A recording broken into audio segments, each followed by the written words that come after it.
immediately shot up in bed, drenched in sweat as I heard the church bells ring in the distance. It was still pitch black outside, and the clock read just past 4 in the early morning, meaning the first rays of daylight were peeking above the horizon. My wife lay peacefully beside me, not easily awakened even by the sound that might very well have ended our lives. "Honey, Alice, you gotta wake up," I said as I shook her. As she came to, she too heard the sound of the bells, and I could see the immediate panic in her eyes. "The kids!" she shouted. It was a drill we'd practiced a dozen times before. Everyone in town knew what the ringing of the bells meant, that we were all in imminent danger. Our task was simple: get dressed in a hurry, grab the kids, and escape to the church, our only refuge from the oncoming storm. Our kids were already up and getting dressed. Even at the age of 7 and 9, they knew exactly what to do. "I'm ready, Mommy," Dylan said almost proudly. My wife grabbed him while I took care of Johnny. "Let's go," I said as we rushed out the door. Driving wouldn't be an option. Vehicles tended to malfunction during these events. The sky had turned gray, with thick, gray fog falling from the sky. Time was short, and if we didn't get to the church in the next 15 minutes, we'd all be dead. But we were among the lucky ones, living only 10 minutes away by foot.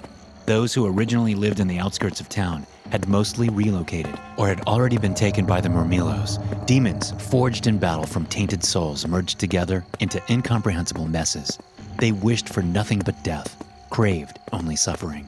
They were a creation of pure evil, an accident perfectly suited for hell. The church was situated atop of the hill, tended to by a single man, just known as the pastor. He was the only one capable of preventing the town from total annihilation, gifted with the divine knowledge he couldn't part with, even had he wanted to. Most of his life had been spent hunting down demons and exiling them from our plane of existence. While a fair share of them always found their way back, he'd saved countless lives. As we made our way up the hill, we were met by a few dozen people, the last survivors of our town, all rushing within as the fog touched the ground. We'd always kept track of the inhabitants, and by the time of the last event, we were down to only 43. "Where's the pastor?" I asked as we got inside. "He's not here yet. You didn't see him on the way?" one of the women asked. She was Miriam, one of the last remaining school teachers, responsible for making sure everyone had gotten inside safely.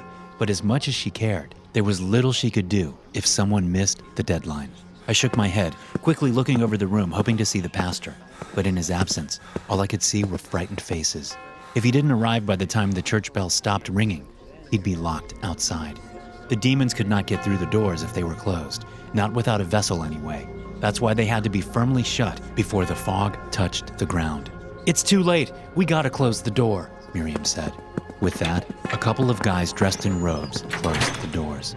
The bells fell silent, and a bunch of torches and candles were lit to keep the building away from the falling darkness.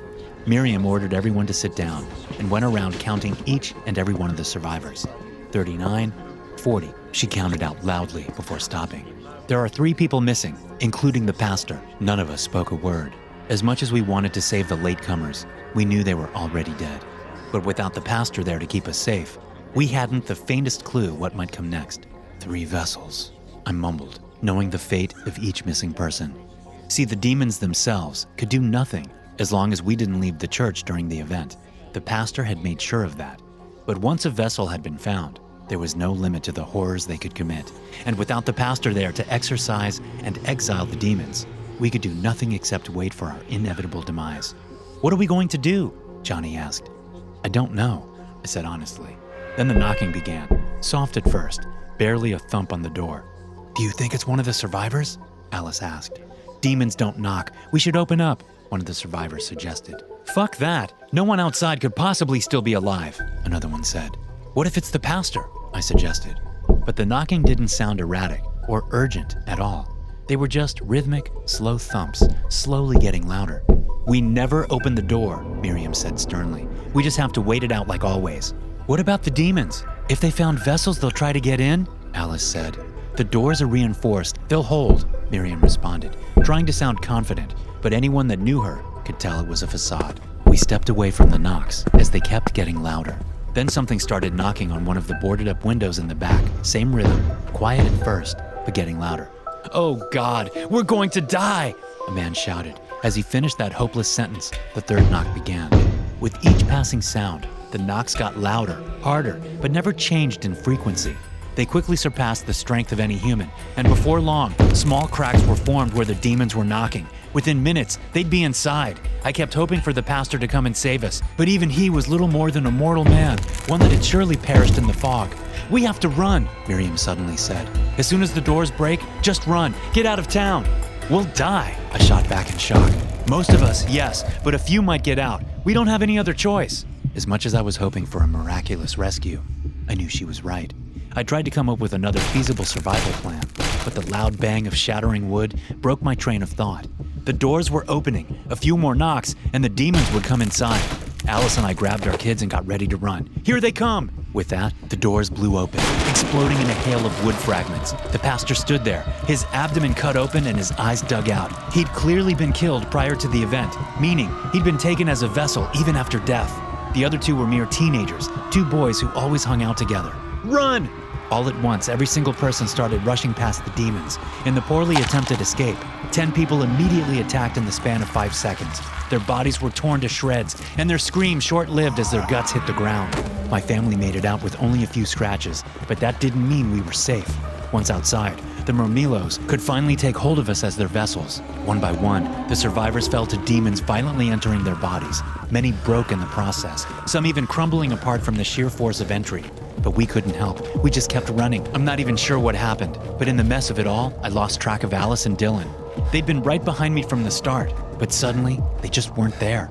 I stopped for a brief moment, calling out for my wife and child. But deep inside, I knew they'd already been taken. "Where's Mommy?" Johnny asked as I held him in my arms. "She's coming soon," I lied.